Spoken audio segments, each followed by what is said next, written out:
Witamy w kolejnym odcinku naszego cyklu Planeta Polin. Dzień dobry mówią Adam Balcer i Paweł Sulik. Znajdujemy się w Muzeum Historii Żydów Polskich Polin, po którym będziemy się dzisiaj przechadzać. niczym na wybiegu na pokazie mody.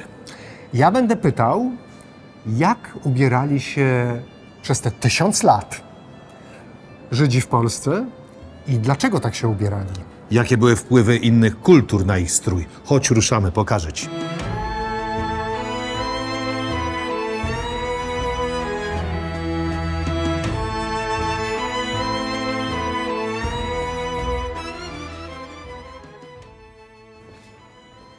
Kiedy wchodzimy na wystawę, to pierwsza osoba, którą spotykamy, to kto?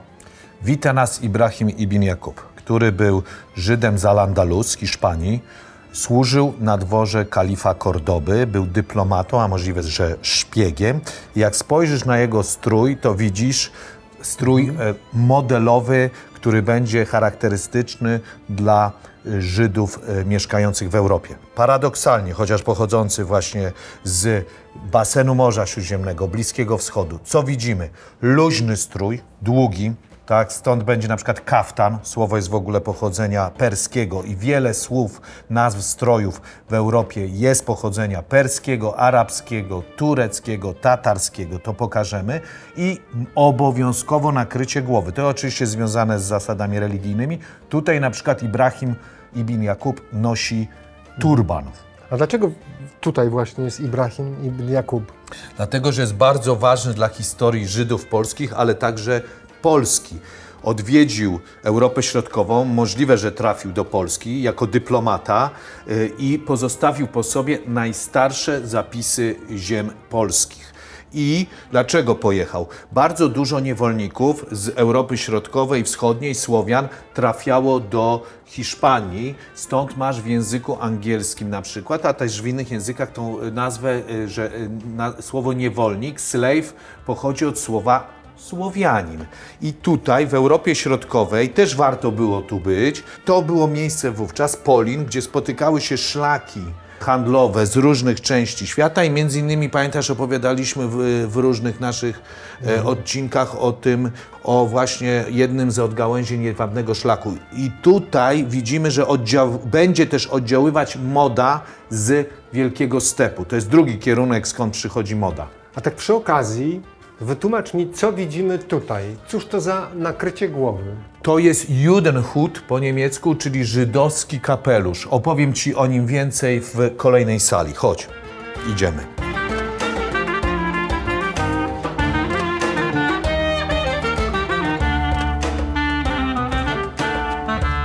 O, widzę, Adamie, że prowadzisz mnie pod słynne gnieźnieńskie drzwi.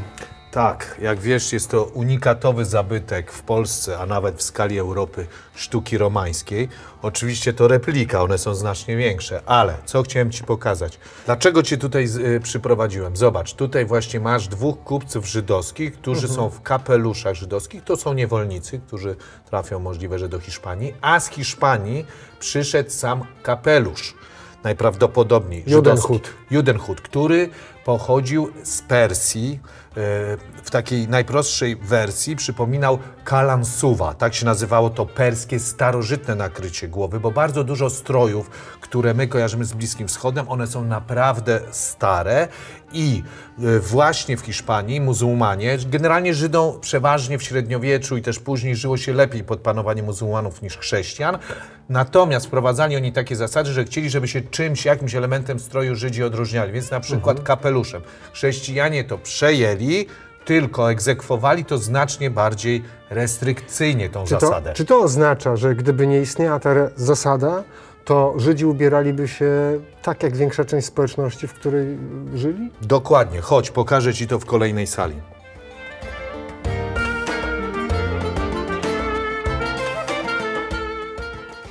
Wielokrotnie w poprzednich odcinkach naszego cyklu mówiłeś o tym, że w średniowiecznej Polsce, w miastach osiedlali się Żydzi, ale tu akurat widzę chyba polskich mieszczan.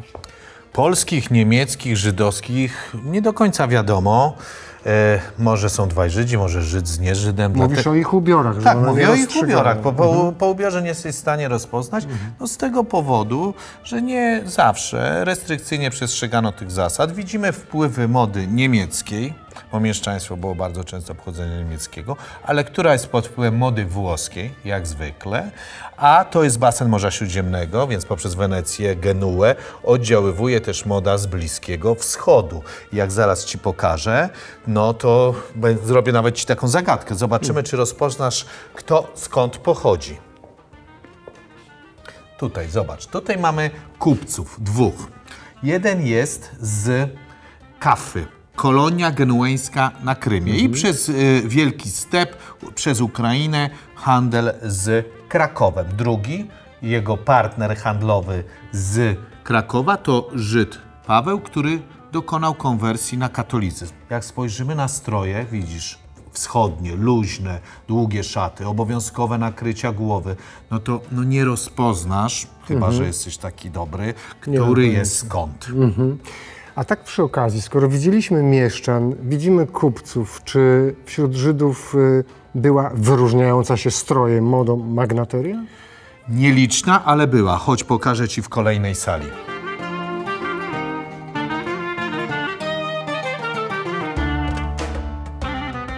Gdzie jesteśmy teraz? Co widzimy? Wyglądają jak typowi polscy magnaci. Widzisz Abrahama Ezofowicza, podskarbiego litewskiego, który wygląda jak wielki pan, jaśnie pan. Dlaczego? No jest bardzo bogaty. W jego stroju widzisz jego status społeczny, pas na przykład, który ta tradycja, żeby pokazać obyczaj, pokazać poprzez pas, jaką się ma pozycję społeczną, pochodzi jeszcze ze starożytnego Wielkiego Stepu. Stamtąd trafiła na Bliski Wschód. Potem masz delię, ten taki płaszcz narzucony, słowo pochodzenia perskiego i kolejne nakrycie, strój, czyli ten żupan, tak, który też jest słowem pochodzenia perskiego.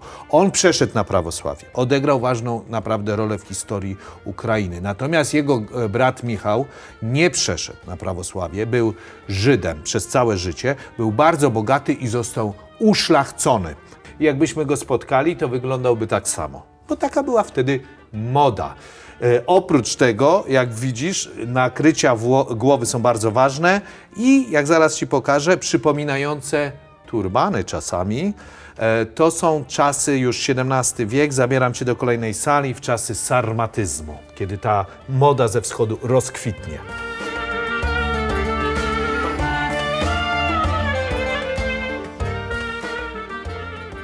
Idziemy dalej, żeby porozmawiać o sarmatyzmie, dominującym w pewnym momencie. A co to jest za orientalne zbiegowisko?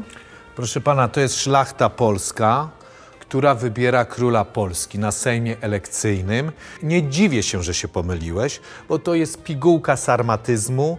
To jest ten okres w historii Rzeczpospolitej, kiedy wpływy na kulturę mieszkańców Rzeczpospolitej, mody ze wschodu, z południa, czyli kultury tureckiej, osmańskiej, tatarskiej, krymskiej i perskiej. To widać bardzo dobrze w stroju, to co Ci opowiadałem, delie, żupany i tak dalej, plus na przykład nakrycia głowy przypominające turbany. Sama nazwa sarmatyzm pochodzi od sarmatów, ludu koczowniczego, irańskiego, starożytnego, który właśnie mieszkał na stepach ukraińskich i Polacy, Ukraińcy, a pośrednio Żydzi uważali się za skoligaconych z Sarmatami.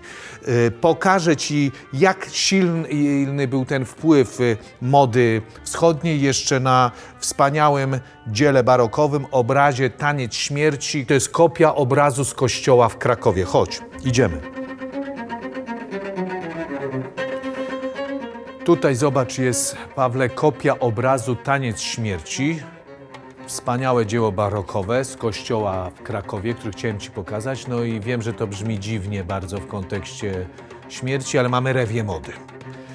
Można zobaczyć, jak wielki był wpływ mody przychodzącej z południa, ze wschodu, tej osmańskiej, tatarskiej, perskiej, na stroje mieszkańców Rzeczpospolitej, bez różnicy na stan, bo to, o czym się często zapomina, to także wpływ tej mody na chłopów i mieszczan i bez różnicy na pochodzenie etniczne albo religię. ta moda działała na Rusinów i też działała na Żydów. Tutaj Żyd jest przedstawiony, zobacz, razem z Turkiem. No to jest oczywiste, przecież wtedy wielu chrześcijan uważało, że to jest że Żydzi to piąta kolumna muzułmanów. Wiem, że trudno to teraz uwierzyć. Jak widzisz, Turek wygląda bardzo jak polski szlachcic, ale Żyd nie do końca, bo były mimo wszystko różnice. Po pierwsze, mamy strój znacznie bardziej skromny. Czarny kolor, czasami szary, tak? Mamy coś takiego, że nie nosi się wysokich butów, tylko buty i białe skarpetki. Mamy elementy stroju zachodniego, byśmy powiedzieli holenderskiego albo hiszpańskiego, ta kryza pod szyją, tak? Ale ten płaszcz długi, luźny, tak?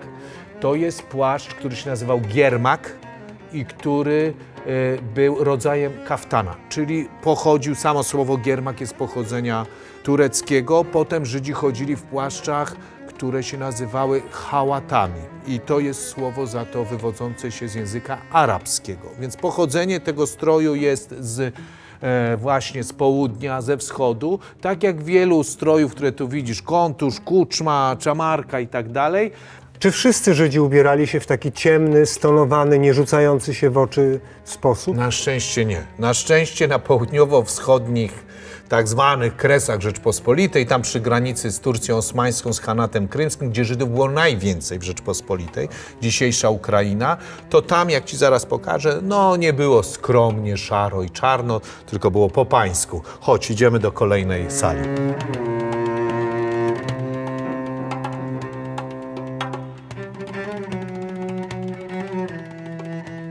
Zanim dotrzemy do pełnego kolorów, różnych ubiorów i strojów miasteczka żydowskiego, coś jeszcze chciałem się tu pokazać. Tak, chciałem się na chwilę zatrzymać, żeby ci pokazać tak. Hana Krymskiego, muzułmanina, Islama III Gireja, jeden z najwybitniejszych władców Krymu, muzułmanin. Z drugiej strony Bohdan Chmielnicki, ukraiński, kozacki hetman, prawosławny, dwóch największych wrogów Rzeczpospolitej, a ten, no, trzeba to nazwać po imieniu, no, wyrządził wiele krzywd Żydom, ale jak spojrzysz na ich stroje, choć idziemy powolutku, no to są do siebie podobni, są podobni do szlachty, z którą walczą i są podobni, tu się chyba by obrazili, do Żydów z naszego miasteczka, do którego właśnie wkraczamy, których ci zaraz pokażę. No i jesteśmy w żydowskim miasteczku. Jak widzę, bardzo wiele, bardzo różnych strojów. Co tu widzimy? No zobacz tutaj, tak jak ci opowiadałem, że mamy miejscowych Żydów, którzy bardzo przypominają szlachtę w Rzeczpospolitej i oczywiście są też pod bardzo silnym wpływem mody strojów z Imperium Osmańskiego czy Hanatu Krymskiego. Widzimy, że noszą, na przykład te stroje są po pierwsze kolorowe, po drugie pas. Masz też takie charakterystyczne wtedy bardzo wśród Żydów taka suknia męska, która się nazywała czamara i słowo pochodzi, nazwa z języka arabskiego. Też mają na przykład na głowach czapy.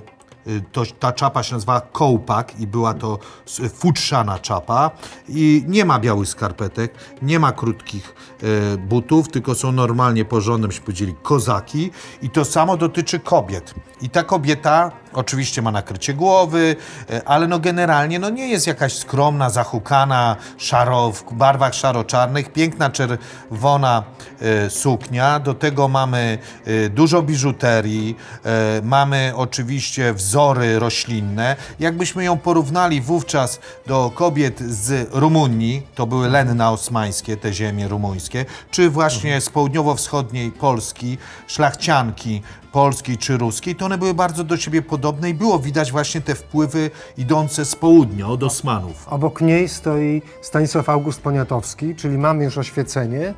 No więc pytanie, czy nowoczesność zaczęła wpływać jakoś na stroje, na odzież Żydów? Miała bardzo duży wpływ, ale jak zaraz ci pokażę, oczywiście nie wszyscy Żydzi stali się nowocześni i ta ich moda się bardzo zróżnicowała. Chodź, idziemy do sali, gdzie ci to pokażę.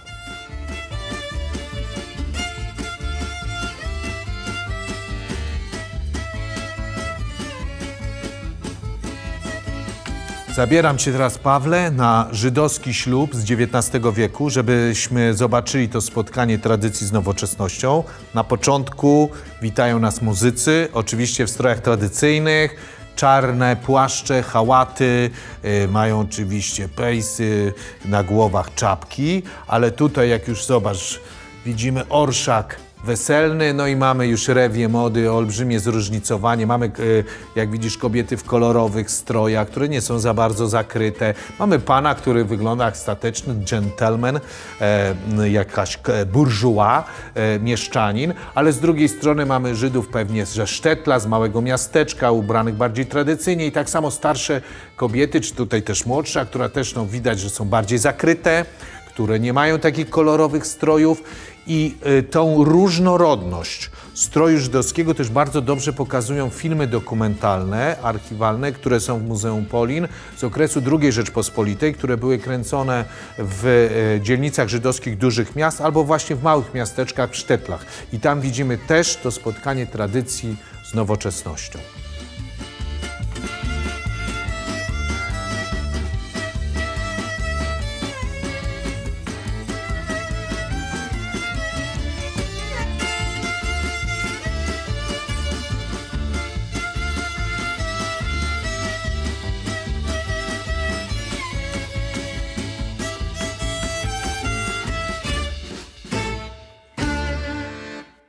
W filmie widzieliśmy bardzo wiele różnych wpływów, różnorodność niesamowitą tego, jak się Żydzi ubierali, jakie stroje nosili. Ale czy jest coś, co jest częścią wspólną? Coś, co łączy to wszystko? No, jak mówiliśmy, XIX-XX wiek, nowoczesność, tradycja, to wszystko widać w stroju. Są oczywiście bardzo duże różnice, jakieś konflikty światopoglądowe, prawica, lewica i tak dalej. Zaczyna się oczywiście, mamy ateistów, agnostyków, wierzących, niepraktykujących, ale to, co łączy, to oczywiście momenty, kiedy są takie najważniejsze sprawy z życia wspólnoty, kiedy nawet niewierzący pójdzie na jakąś uroczystość do synagogi i wtedy widzimy to też w stroju. Takim strojem był i jest biała, luźna, długa szata, która jest używana w różnych uroczystościach religijnych, w tym na przykład podczas pogrzebu. Stąd nazywa się śmiertelną koszulą. I słowo kitel, tak jak ze szpitala, że w białych kitlach chodzą lekarze, jest słowem niemieckim, ale prawdopodobnie oryginalnie jest z arabskiego, od słowa kutun. Stąd jest koton, czyli bawełna. Bawełna trafia do Europy, do Hiszpanii razem z Arabami. Czyli wróciliśmy do początku naszej dzisiejszej opowieści i do postaci Ibrahima ibn Jakuba. Dokładnie, który, jak pamiętasz, przybył do nas w białym, długim, luźnym stroju.